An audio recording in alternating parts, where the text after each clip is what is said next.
E é uma personalidade emocionalmente instável, que ela tem uma cisma de rejeição enorme.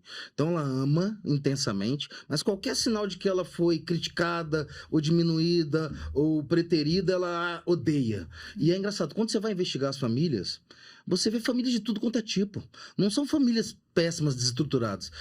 O que você vê, na verdade, é a interpretação desse paciente. Ele sempre se interpretou como rejeitado. E aí você vai conversar com os pais, não, doutor, a gente sempre fez o melhor que pôde. E mesmo assim ele se sente rejeitado. Mesmo assim ele se sente rejeitado. E esse exercício repetitivo se torna uma automatização. Então na cabeça dele, né, aquela história, uma mentira repetida 1000 vezes vira uma verdade. E tem jeito, Eles doutor? acreditam nisso. Tem jeito? Tem jeito, porque, na verdade, é exatamente o que o doutor Guilherme falou. Não é o ato em si, o acontecido, é a forma como se registrou aquele ato. Então, por exemplo, é claro que as famílias mais desestruturadas têm maior chance de criar filhos desestruturados, não é verdade? Com certeza. Mas a gente recebe pais que falam assim, puxa vida, mas eu fiz tudo melhor, onde foi que eu errei? Primeiro, não se trata de onde foi que errou. E segundo, eu digo assim, graças a Deus que você errou. Porque nós erramos, nós somos falhos, e é isso que faz com que os nossos filhos consigam aprender a lidar com as frustrações. Porque as pessoas vão errar com eles, vão falhar, e é uma questão, e as famílias antes eram mais numerosas. Hoje as pessoas têm menos filhos e mais animais, mais pets, não é assim? Então, se tem mais tempo para ficar, embora com a falta de tempo, mas é mais fácil você dar atenção para 1, para 2 do que para 10 filhos, como era antigamente. Então, mais protegidos, muitas vezes esses jovens serão jovens mais frágeis, mais fracos. E aí, os borderlines... Então, proteção demais faz mal.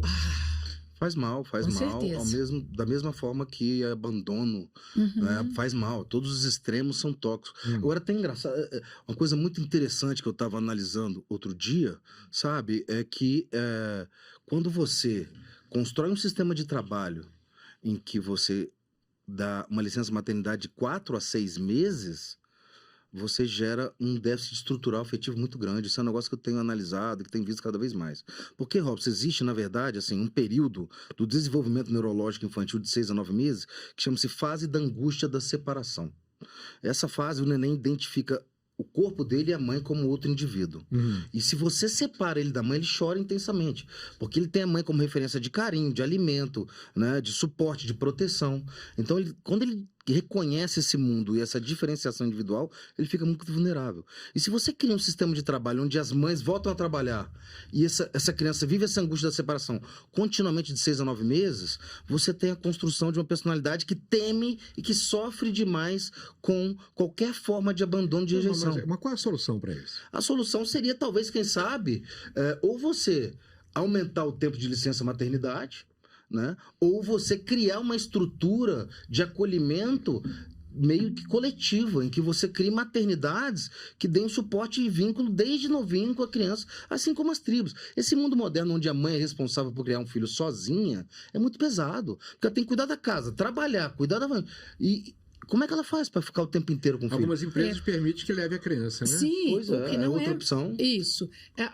Existe a possibilidade também da redução da carga horária, porque Sim, a questão é o ficar, se ausentar durante 8, 10 horas, por exemplo. Hoje a gente tem o trabalho remoto, que muitas mulheres, muitas mães podem, né, trabalhar remotamente. Já é um facilitador, porque ainda que a criança esteja sendo cuidada por outra pessoa, a mãe está por ali, não é?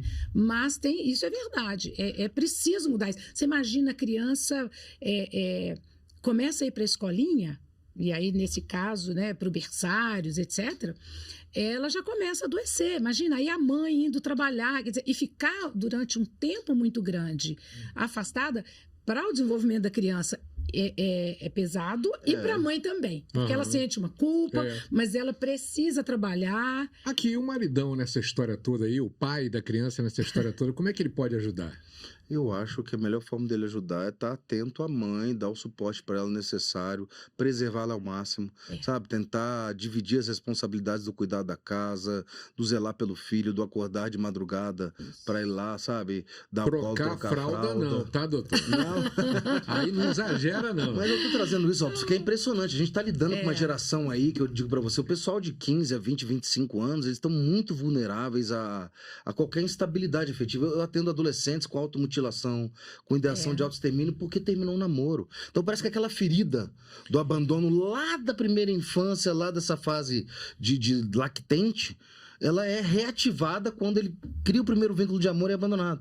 Então você vê situações extremas acontecendo e toda uma geração surgindo emocionalmente instável, que, a meu ver, tem um pouco disso. Sabe que antes, quando as famílias eram mais unidas, os vizinhos eram mais unidos, é como se as crianças tivessem várias referências de suporte. Tinha uma rede de apoio, Tinha uma tribo. Hoje em dia as famílias são divididas e essa interdependência, ela está sendo arruinada. As famílias estão vulneráveis e as mães se sentindo cada vez mais sobrecarregadas, estressadas. Hoje em dia você tem, além do esgotamento que eu falei profissional, você tem inclusive o termo que é do esgotamento parental. São os pais que estão esgotados com essa sobrecarga do trabalho, mais cuidar dos filhos.